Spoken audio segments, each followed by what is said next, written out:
Hello guys, मैं हूं निधि शर्मा और एनसीईआरटी समरी यूट्यूब चैनल पे आपका स्वागत है। आज हम क्लास 6 की ज्योग्राफी का हमारा चैप्टर 7 है, आवर कंट्री इंडिया। आज हम इस चैप्टर को डिस्कस करेंगे। So let's start. India is a country of vast geographical expense. In the north it is bound by the Lofty Himalaya. अब जो हमारी इंडिया कंट्री है उसका जो ज्योग्राफिकल एक्सपेंस है वो काफ़ी विशाल है, जैसे भौगोलिक विस्तार है वो काफ़ी ज़्यादा है। इन द नॉर्थ में it is bound by the Lofty Himalayas. अब इंडिया में अगर हम नॉर्थ साइड देखते हैं तो बहुत ऊंचे ऊंचे हिमालय है। The Arabian sea in the west, और वेस्ट में अरेबियन सी है। The bay of Bengal in the east, east में बे ऑफ बंगाल है। And the ocean in the south, और साउथ में इंडियन ओशियन है। Wash the shore of the Indian peninsula.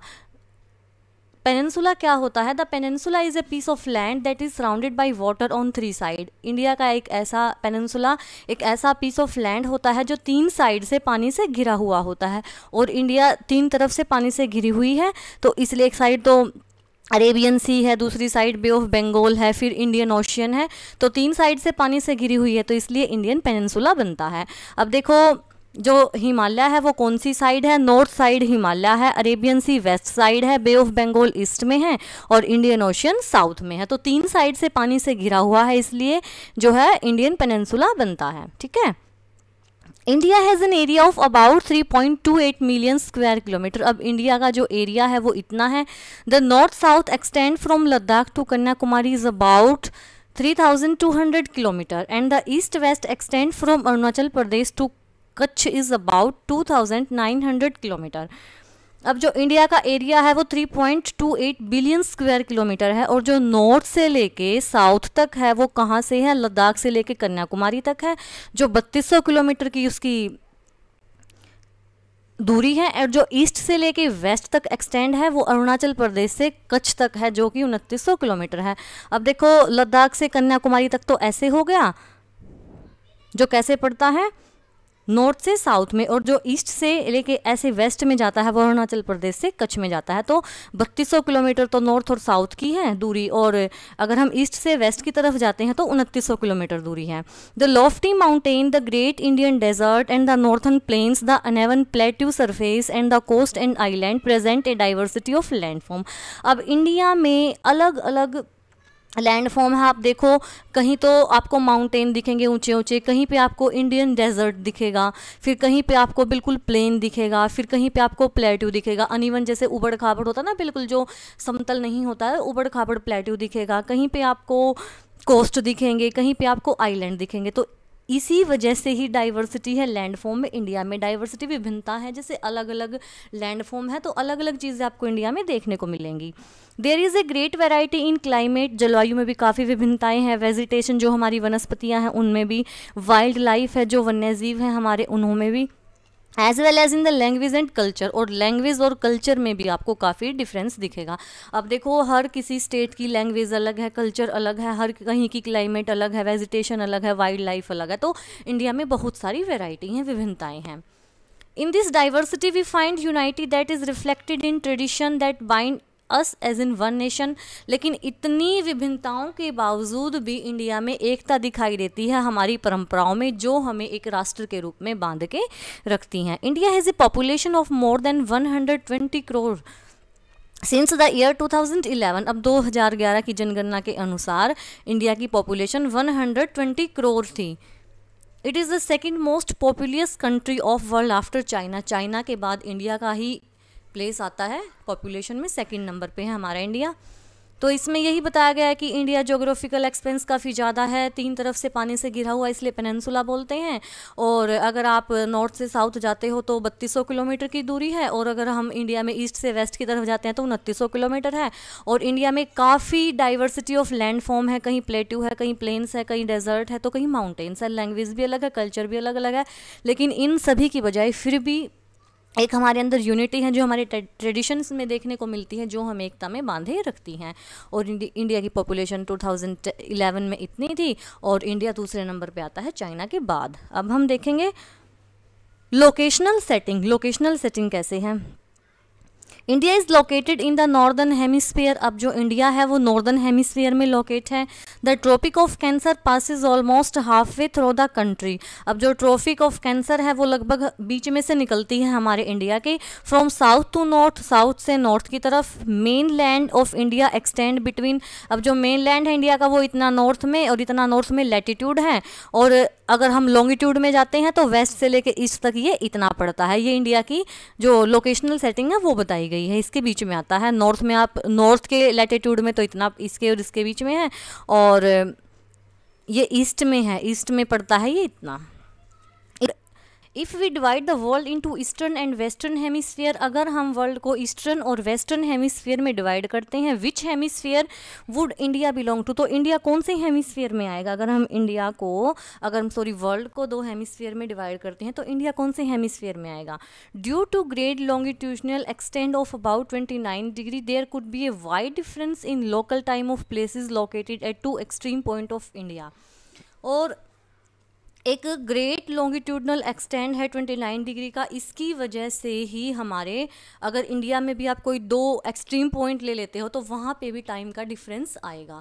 तो देखते हैं कहाँ कहाँ कौन कौन से टाइम का डिफरेंस आएगा। As the such the difference between these two point would be of about 2 hours. लगभग अगर आप कोई दो पॉइंट ले लेते हो तो कम से कम भी 2 घंटे का डिफरेंस आएगा। जैसे as you have learned earlier, जैसा हमने पहले लेसनों में भी रीड किया हुआ है, the local time changes by 4 minute for every 1 degree of longitude. अब अगर हम 1 डिग्री, अगर हम लॉन्गिट्यूड में आगे बढ़ते हैं तो 1 डिग्री में कितना टाइम चेंज होता है? 4 मिनट का टाइम चेंज होता है लॉन्गिट्यूड में। The sun rises about 2 hours earlier in the east Arunachal Pradesh then in the west Gujarat. अब जैसे अरुणाचल प्रदेश में जब सूर्य निकलता है तो वो लगभग 2 घंटे पहले निकल जाता है गुजरात के कंपैरिजन में। You have already read earlier why the local time of longitude of ये इतना east has been taken as the Indian standard time. अब हमने पहले भी पढ़ा हुआ है कि हमने जो ये टाइम लिया हुआ है 82 डिग्री 30 ईस्ट में, ये हमने इंडियन स्टैंडर्ड टाइम लिया हुआ है। क्यों? क्योंकि ऐसा बताया गया कि 1 डिग्री जैसे हम चलते हैं तो 4 मिनट का जो टाइम है वो चेंज होता है। तो इसलिए अरुणाचल प्रदेश में जो सन है वो पहले निकल जाता है गुजरात के कंपैरिजन में। तो ऐसे तो फिर टाइम का काफ़ी डिफरेंस रहेगा। तो हमने जो है एक इंडियन स्टैंडर्ड टाइम माना हुआ है, उसी के हिसाब से ही हम अपने टाइम को काउंट करते हैं। दिस मेरिडियन और longitude is also term as the standard meridian of India. और इसी जो है मेरिडियन को स्टैंडर्ड मेरिडियन ऑफ इंडिया, जैसे हमने उसमें पढ़ा हुआ था लॉन्गिट्यूड और लैटिट्यूड, जब हमने रीड किए थे तो हमने उसमें भी पढ़ा हुआ था ये कि हमने इंडियन स्टैंडर्ड टाइम लिया हुआ है। अब देखो, large countries which scratch extensively from east to west do not have a single standard time for the whole country. The USA and Canada had 7 and 6 time zone respectively. Do you remember how many time zone are there in Russia? तो जो बड़े बड़े देश हैं वहाँ पे जो east से वेस्ट की तरफ जैसे जा रहे हैं तो उनका कोई एक सिंगल स्टैंडर्ड टाइम नहीं है पूरे कंट्री। अब जैसे इंडिया में तो एक ही है, लेकिन जो बड़े बड़े देश हैं जैसे USA है, कनाडा है, वहाँ पे 6 या 7 टाइम जोन बनाए गए हैं। और रशिया भी बहुत बड़ा देश है तो रशिया में भी ऐसे ही बहुत ज़्यादा मिलते हैं। लेकिन जो इंडिया में है, इंडिया में इस टाइम को स्टैंडर्ड टाइम माना गया है और इसको स्टैंडर्ड मेरिडियन ऑफ इंडिया भी बोलते हैं। यही स्टैंडर्ड टाइम है इंडिया का। इंडियाज़ नेबर्स, अब हम इंडिया के पड़ोसी देशों के बारे में डिस्कस करेंगे। There are 7 countries that share land boundaries with India. अब 7 देश ऐसे हैं जिनकी बाउंड्री इंडिया के साथ लगती है। फाइंड आउट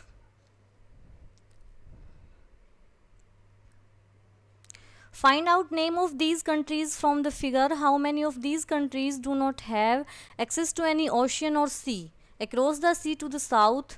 अब देखो मैप दिया हुआ है, मैप में देखो कि कौन कौन से हैं कंट्रीज़ जो इंडिया से लगती हैं। Across the sea to south lies our island neighbours. फिर जैसे श्रीलंका है, मालदीव्स है, उनसे हमारे आइलैंड लगते हैं। Sri Lanka is separated from India by the पोल्क straight. अब जो पोल्क स्ट्रेट है वहाँ से जो श्रीलंका है, ये देखो यहाँ से अलग होती है। तो कौन कौन से देश हैं इधर? जैसे पाकिस्तान है, चाइना है, इधर ऐसे ऊपर। तो ये सारे के सारे पड़ोसी देश हैं।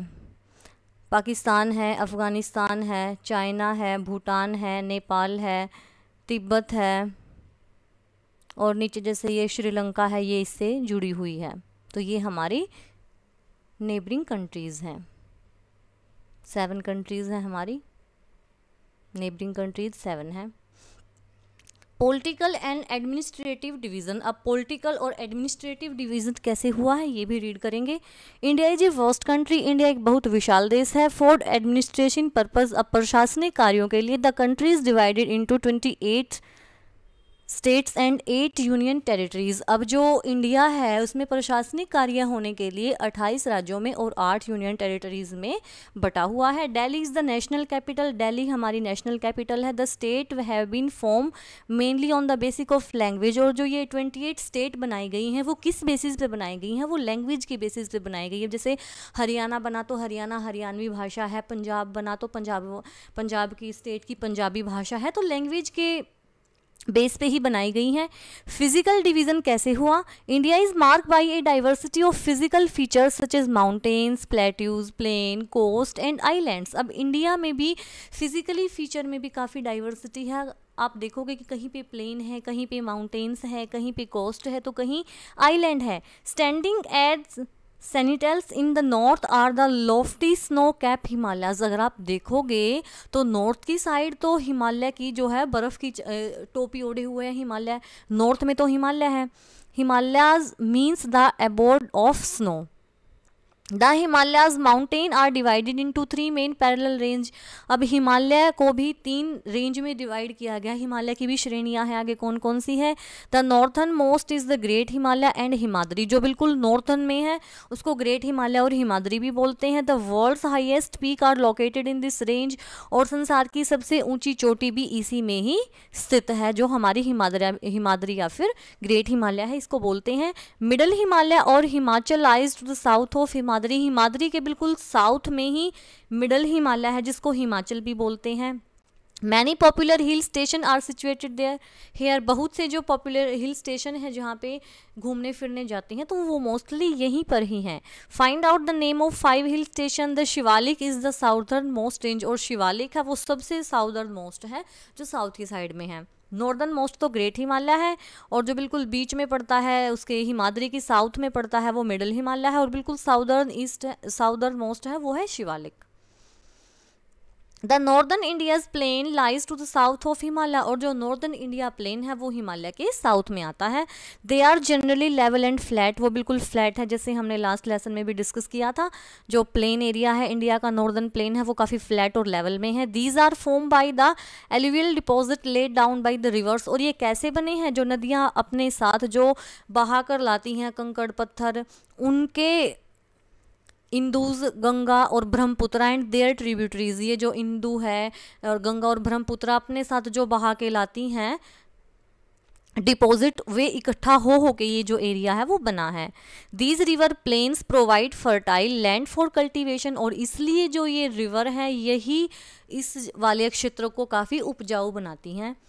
This is the reason for high concentration of population in this plain, इसलिए ही यहाँ की जो जनसंख्या है यहाँ पे ज़्यादा लोग रहते हैं, क्योंकि फ्लैट एरिया है, यहाँ पे खेती अच्छे से हो जाती है। अपने घर बनाना है तो फ्लैट एरिया आसानी से बन जाएगा, तो यहाँ पे जो हमारी पॉपुलेशन है वो ज़्यादा रहती है। जैसे the Ganga and the Brahmaputra from the world largest delta, the Sundarban delta, the delta is triangular in the shape. It is an area of landform at the mouth of river where river enter the sea. That point is called the mouth of river. अब जो गंगा और ब्रह्मपुत्रा हैं वो संसार की सबसे largest delta Sundarban delta बनाती हैं, और जो ये डेल्टा है वो ट्रायंगुलर है शेप में, और ये लैंड फॉर्म का एरिया है जिसको माउथ ऑफ द रिवर बोलते हैं। माउथ ऑफ द रिवर किसको बोलते हैं? जहाँ पे जो नदी है वो समुद्र में मिलती है ना, उस पॉइंट को माउंट ऑफ द रिवर बोला जाता है। जहाँ से जो नदियाँ हैं वो समुद्र में प्रवेश करती हैं उस पॉइंट को ही माउंट ऑफ द रिवर बोलते हैं। In the western part of the India lies the great Indian desert. अब अगर आप वेस्टर्न पार्ट में जाते हैं इंडिया के तो वहाँ पे डेजर्ट है, इंडियन डेजर्ट है। It is dry hot and Sandy stretch of land, और ये कैसा है? ये बहुत गर्म, शुष्क और रेतीला है। It has a very little vegetation, यहाँ पे वनस्पति काफ़ी कम होती है, क्योंकि पानी फिर वही पानी की कमी है, गर्मी है, सूखा है। To the south of northern plains lie the peninsular plateau. अगर आप नॉर्दर्न प्लेन्स की साउथ में जाते हो तो वहाँ पे आपको क्या मिलता है? पेनिनसुलर प्लेट्यू मिलते हैं। It is triangular in shape, ये भी शेप में ट्रायंगुलर है। The relief is highly uneven, और इनके जो काफ़ी अनएवन भी हैं। This is a region which numerous hill range and valleys, और ये एक ऐसा क्षेत्र है जहाँ पे हमें बहुत सारी हिल रेंजेस और वैलीज मिलती हैं। Aravali hills, one of the oldest range of the world, border it on the north west side. जो अरावली हिल्स हैं वो सबसे पुरानी रेंज है, जो माउंटेन रेंज है सबसे पुरानी है जो नॉर्थ वेस्ट साइड में पड़ती हैं। The Vindhyas and the Satpuras are very important range. अब जो विंध्यास और सतपुड़ा है वो भी काफ़ी इंपॉर्टेंट रेंज हैं। The river Narmada and Tapi flows through these range, और नर्मदा और जो तापी रिवर है वो इन्हीं रेंज से बहती हैं। These are west flowing rivers that drain into Arabian sea, ये वेस्ट में बहने वाली नदियां हैं जो आके अरेबियन सी में मिल जाती हैं। द वेस्टर्न घाट और Sahyadris border the plateau in the west and the eastern घाट प्रोवाइड द ईस्टर्न बाउंड्री।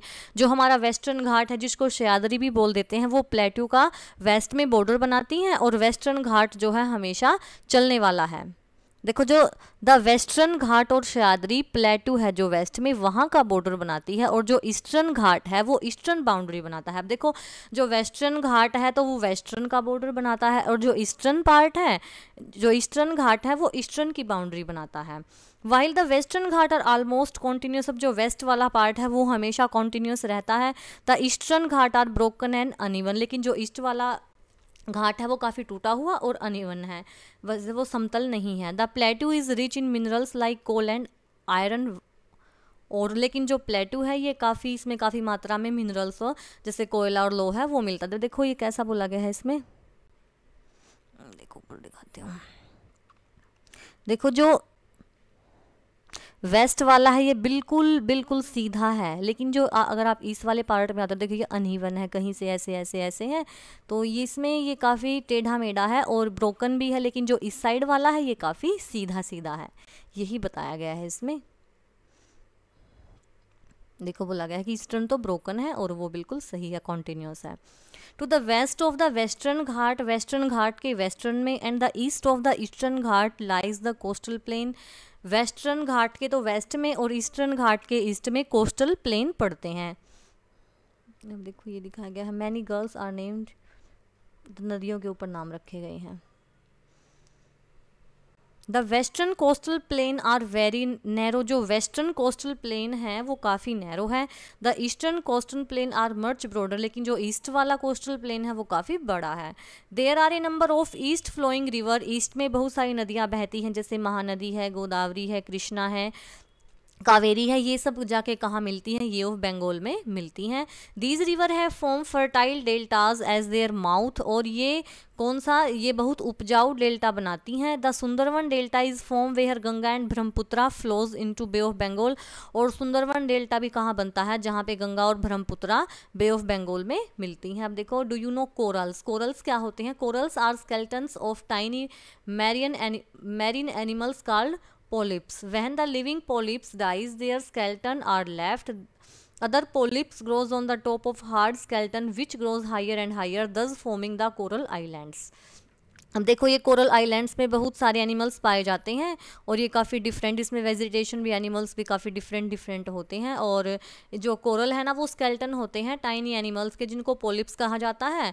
और जो जब ये लिविंग पोलिप्स मरते हैं तो उनके स्केलेटन छूट जाते हैं, वो तो डाई हो जाते हैं, लेकिन उनके जो स्केलेटन है वो यहीं पर रह जाते हैं, तो इनके ऊपर और भी हार्ड स्केलेटन ग्रो होते हैं। तो ऐसे ऐसे वो काफ़ी हायर और हार्ड हो जाते हैं, तो उसको ही हम कोरल आइलैंड बोलते हैं। Two group of island also form part of India. Lakshadweep Island are located in Arabian Sea. These are coral island located off the coast of Kerala. अब एक तो है, दो तरह के आइलैंड के ग्रुप हैं जो इंडिया के इम्पोर्टेंट पार्ट है। तो लक्षद्वीप है जो अरेबियन सी की साइड इसका लोकेटेड, अरेबियन सी में लोकेट करता है, इनको कोरल आइलैंड है लोकेटेड है। इसमें कहाँ पे है, ये केरला में है। और एक है Andaman Nicobar island, lies to the south east of Indian mainland, bay of Bengal, ये बिल्कुल जो है साउथ ईस्ट में पड़ता है बे ऑफ बंगाल के। Do you know which group of island were affected by tsunami in 2004? Find out through newspapers report and by speaking to people how in different way people face this challenge when tsunami struck in the Indian coast. Tsunami is a huge sea wave generated due to an earthquake on the sea floor. अब इसमें यही पूछा गया है कि दो हमारे island है, एक तो लक्षद्वीप आइलैंड है और एक अंडमान निकोबार आइलैंड है, दो इंडिया के आइलैंड है। और यही है कि 2004 में सुनामी आई थी तो वो कौन से आइलैंड पे आई थी, क्या क्या डिस्ट्रक्शन हुआ है उससे। तो आज की वीडियो में सिर्फ इतना ही। आई होप आपको वीडियो काफ़ी अच्छी लगी होगी और काफ़ी ईजिली समझा है पूरा लेसन। तो कल फिर मिलते हैं एक नई वीडियो के साथ, तब तक के लिए बाय बाय।